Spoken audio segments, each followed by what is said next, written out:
Hello everyone, it is Thursday, and what that means, it is our weekly wrap-up today.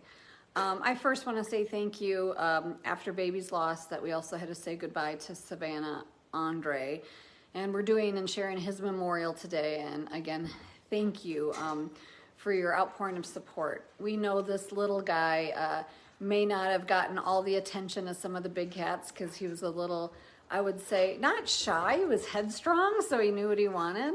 But I wanted to take a moment to kind of just tell you Andre's backstory. So we work with a lot of shelters and rescue groups, and usually we will not take a hybrid, a Bengal cat, unless it is going to go to the euthanasia floor or they really do not think it can do well in a home environment. And Andre was a domestic Savannah, which means he's not an early generation. He probably looks a little bit more like a grumpy tabby cat than he does a Savannah. And his owner passed away, and Andre was, at least 8 to 10 years old when he came to us, so he's older. And he was not doing very well in the Humane Society's environment, and a lot of animals shut down in a shelter environment. And Andre doesn't like to be pet by people or hugged or anything like that, so they just didn't deem him adoptable. And so of course we said he could come here for his retirement years. And over the years, I wouldn't say he was unsocial at all. He just didn't want to be touched. He wanted to be around you. He wanted to get treats. He wanted to be in the action. And so he was very strong. So it's just more if he wasn't a cuddle monster like some other cats. And so he lived a very long, happy life here at the sanctuary. And as you guys know, as pet family members, many times we have to make the decision that's best for the animal.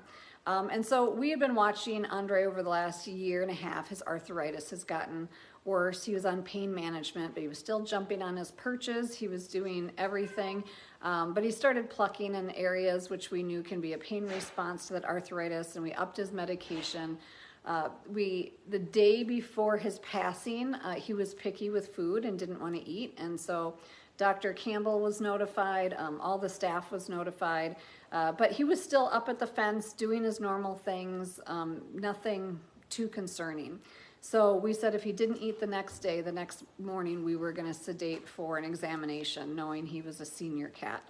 And on rounds, they found Andre passed away, curled up in his heated bungalow. And so as sad as that is, we know he did not suffer. We know he was not even near what we saw as declining to the point you'd want to euthanize that day.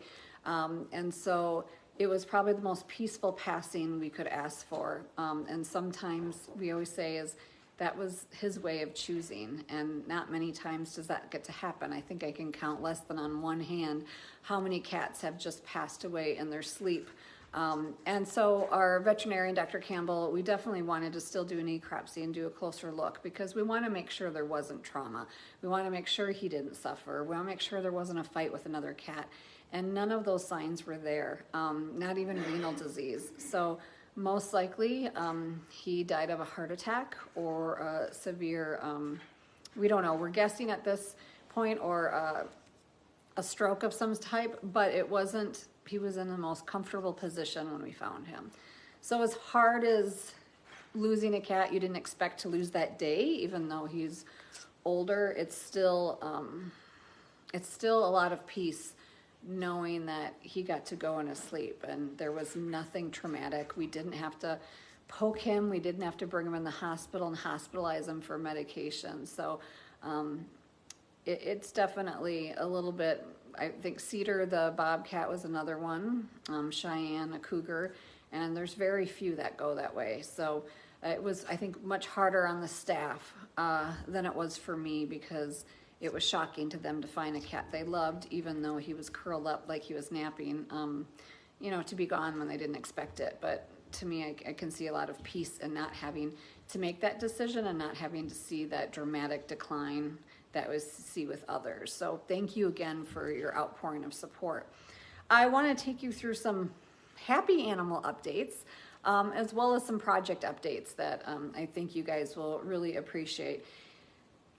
I can never get enough kudos out to our entire staff. Our animal care staff and interns are working tirelessly on temporaries.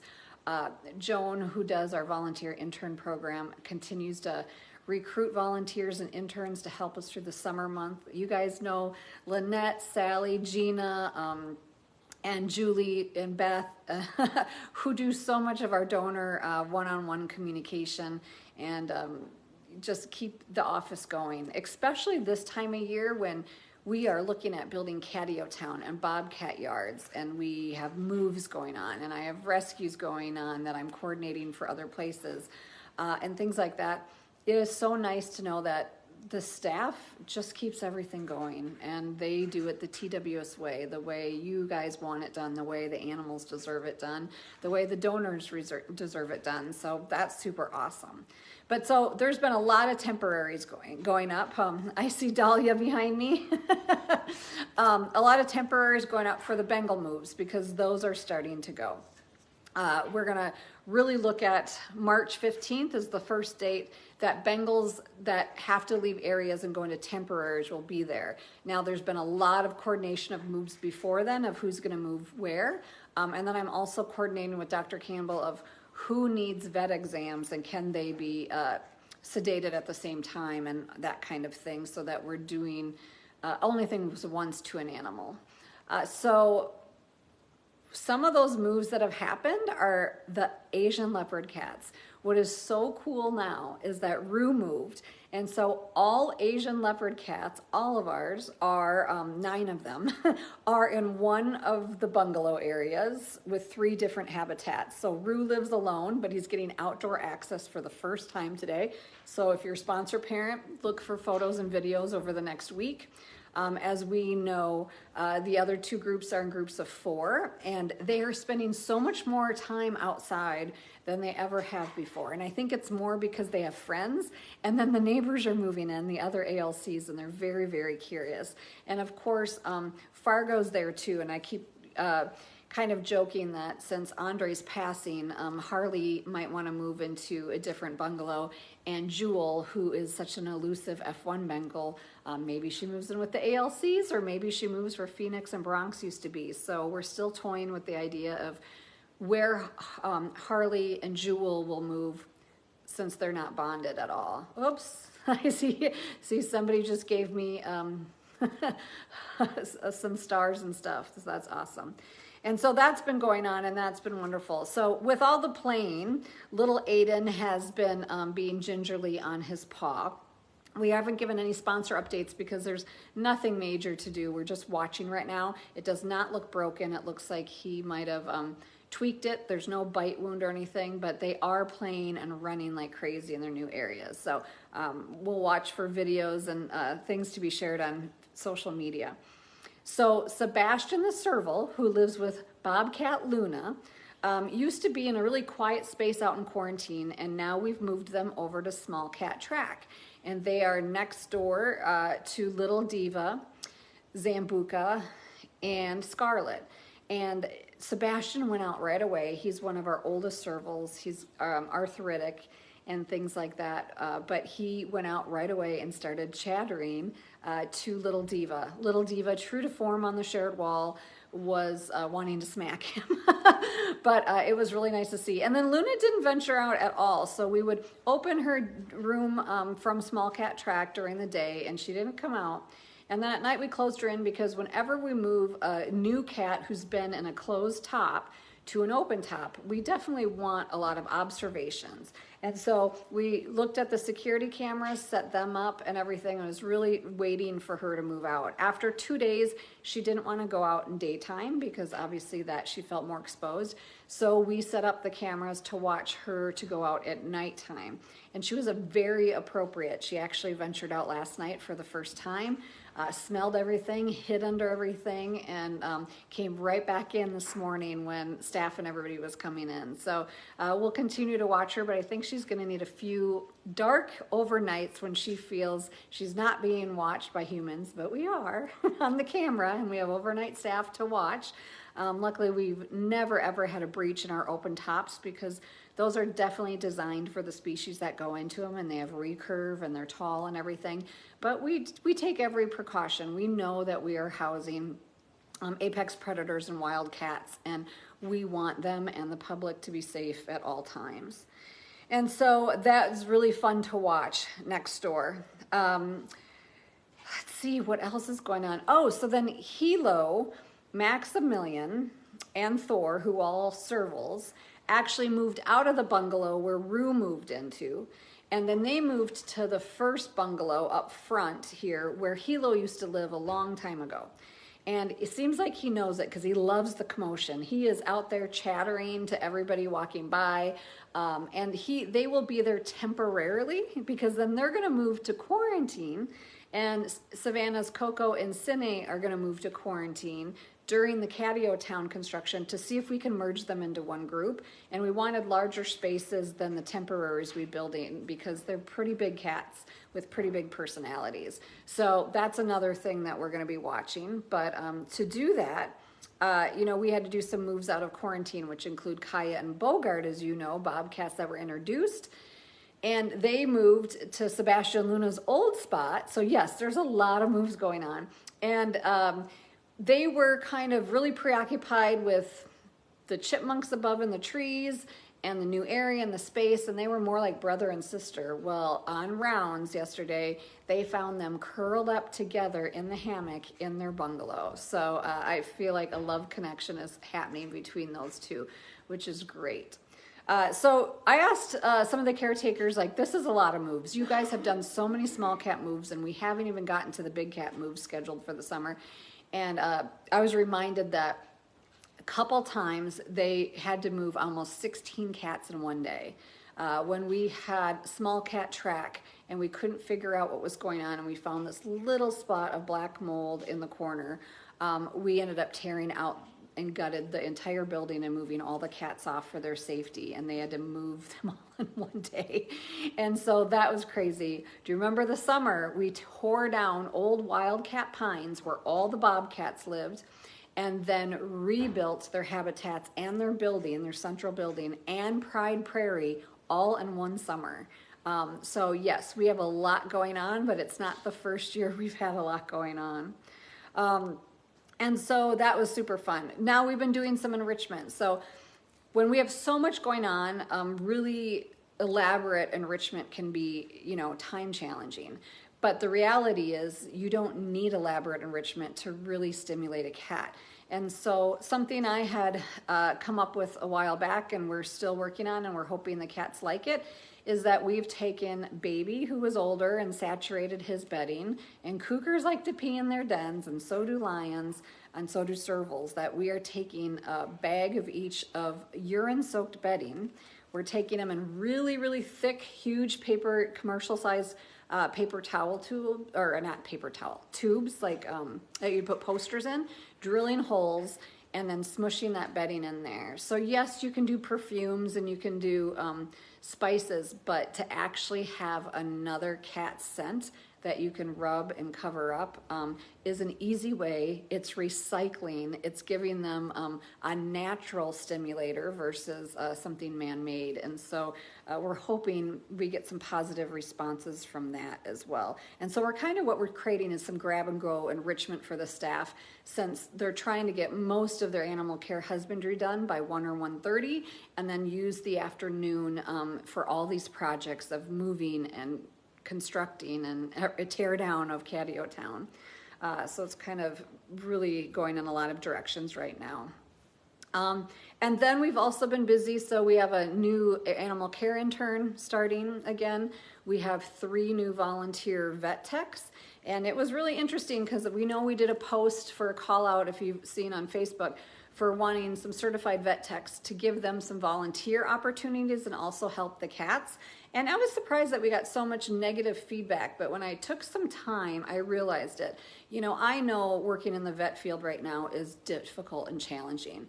I know that when you're a vet tech, you don't get paid a lot, and you've gone to a lot of schooling. I know there's a shortage right now, but that is, we do pay our vet team, but we also offer 1 to 2 days a month for people that want to gain big cat experience, to come up and volunteer. That is, we're not trying to exploit them and take, services just for free. We are trying to, just like with our internship programs, give them valuable experience to further their careers. And some of this is just really a passion that they don't ever get to work with a tiger or a big cat ever. So we know they're giving a lot of themselves, but it's also volunteers. So there isn't expectations like there is. We know their jobs come first and other things come first. So I don't know if our post explained it well enough, but I was interested to see how some people were stating that we have a huge budget, why aren't we paying them, things like that. And we do have a vet team and vet staff that we do pay. So this is in addition to that. Just like we have volunteers that come up and mow and garden. I was up this weekend for a vet procedure, and I ran into a few volunteers I haven't seen in a while, and it was just fulfilling to hear one of our core volunteers who comes up to do dishes in the prep room say that this is the sanctuary. This is her most special place on earth. This is her most fun place on earth that regenerizes her to not only help the cats, but then to see all the love that's given here. So we want to make sure when we do any type of volunteer work, or where it's not full-time paid staff, that we're giving meaningful work and they're getting something meaningful out of it. It is a two-way street. It is not us just trying to get labor out of people. So just wanted to clarify that as well, and that we always will be doing call out for volunteers to help us tear down Catio Town. Some people love to do the manual labor. We have some very special supporters who write checks all the time, and they said, our passion is to get in and do the dirty work. Our passion is to come help tear down or build up fences. And I was like, wow, I didn't know that. So they're gonna come for a week during Catio Town and help us do the manual labor. How awesome is that? So really, really excited when I can match people with their passion and we can still help cats together. So that's super awesome. Well, I wanted to kind of take you through kind of last step is last week, I showed you kind of just our spring, summer project list. And it is, I could scroll down forever and ever. And so I've coded it month by month. And I wanted to start, since we still have some stuff on this month, but I wanted just to read you a few things to give you kind of an idea of what's going to be happening. The stuff in red is supposed to be happening now. So we have everything. So we're looking for building 6 bobcat-sized dens for the hybrid temporaries. So that they still have really good shelter if we get cold weather again. Essie's gonna move to Bonnie and Clyde's because Essie is still not liking the busyness of the road and the cats near here. So we're moving her to Bonnie and Clyde where they're temporary in quarantine. Then we're gonna move Sky and Celine, who are 2 sisters who fought, to Essie's old, since there's a larger holding yard with door access for staff for cleaning, and we can build perches vertical. And that's still a temporary move until the new bobcat areas are done. Then we're gonna move Bonnie and Clyde's to Sky and Celine's old. And that's just one line I have on here. Then zone leads are gonna add wall platforms to those holding yards for Sky and Celine. We need to put plywood on the chute and Pride Prairie so that Alana and Aurora can move over because they'll be next to Sophie and Gino, and we know there'll be too much action on the shared holding yard. And then they've been crate training Alana and Aurora right now too, and I've been told they've been doing really well. A couple weeks ago, they just put the crate up. Now they're opening the door, and so that when they move, they don't have to be sedated because they're not due for exams right now. Then we need to move Alana and Aurora. We need to start working on the compound fence recurve that the fence company expanded. We also need to backfill the dirt and put patches along the ground. And this is about maybe 1,000 feet of fence, so it's really a lot. We need to set up storage areas for the tear down. Where are we going to put the double doors, prefab panels, cattle panel, platforms, poles, metal recycle? Where are we going to put the temporary furniture and toys and things and store them so that some of the scents and smells can move with the hybrids to their temporary areas? Then we have small stuff like maintenance stuff that is going in, is that we want some more cat platforms in here for Dahlia because she's liking to climb in the cubes. The den top of the Peppers outdoor den needs to be replaced because it's kind of warping. Then we have to move Bungalow 8 where Puma lives, but Puma also doesn't need sedation to move, but he is due for a wellness exam, so we can do that. And then we need to move him to his temporary, which is where the Asian leopard cats used to be off of the volunteer center. And we will then need to tear down his yard, which means keeping the fence panels, tear down his double door, tear down all the furniture out, and then move to his building. And since Wi-Fi is attached to his building, we need to move the Wi-Fi. And so then it's going to be on to Riku's group next. And the question is, are we going to try Harley with Riku's group when they move to the temporary, so it's a neutral space? Or is Harley going to go somewhere else? And then we have to start tearing down that area. And so on and so on. We have 8 bungalows that will go that direction. In the meantime, they want to prep for some of the big cat moves, which means if cats move, they want to make sure that the doors are tall enough for Tarek and Polina, if they move for Tarek especially. We know that Liger, Alyssa's getting older, so if she moves, they want to make sure there isn't a bottom rail for her to step over going into the guillotine. Dimitri and Griffin are going to be moving, and so they want to make sure, since they won't have an in-ground pool, that we take out the low pools that was in Winona's yard and Paulina's yard that they're not using. But to do that, we have to tear off the wall to get those pools out and then put the wall back on. And so this is just so on and so on. And then again, we have a maintenance list that's separate. So we have their USDA items. Every spring, you know, there's skirting that's bowing because of our winter weather months that we have to tear up, put down. We have to redo mesh. They're putting more kind of bamboo on Aaron and Tacoma and Rainier's and Quincy's shared yards so that they get some buffer there. So just the list goes on, and I read you through week of 418 to 415.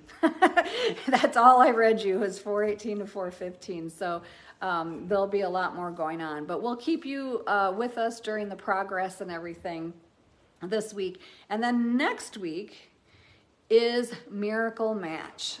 So you'll want to stay tuned. We have a lot of special things going on with Miracle Match. It's our 25th anniversary of saving lives. You've brought us to where we are today, and we want to share with you some of those special moments over the 25 years. And we have donors that are matching funds.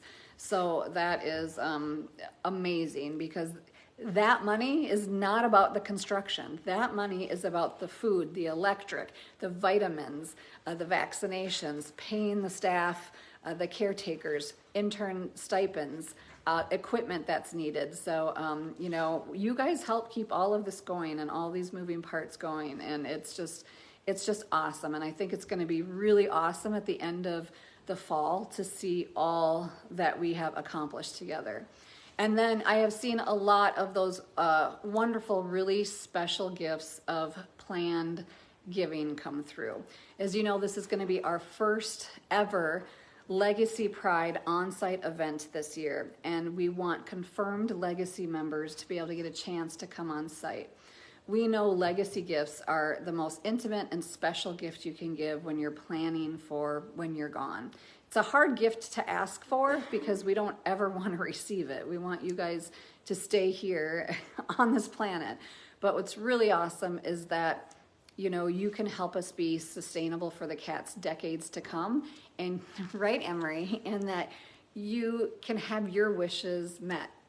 If you want to, you know, have your name on a brick here, if you want your legacy to be saving more animals, it's a wonderful way, if you do the letter of intent on our website at wildcatsanctuary.org, to be able to make sure your wishes by your family and everybody are seen and met. And then we will be sending out an invite to our confirmed legacy people to come on site over the summer, because we really want you to see how you will help.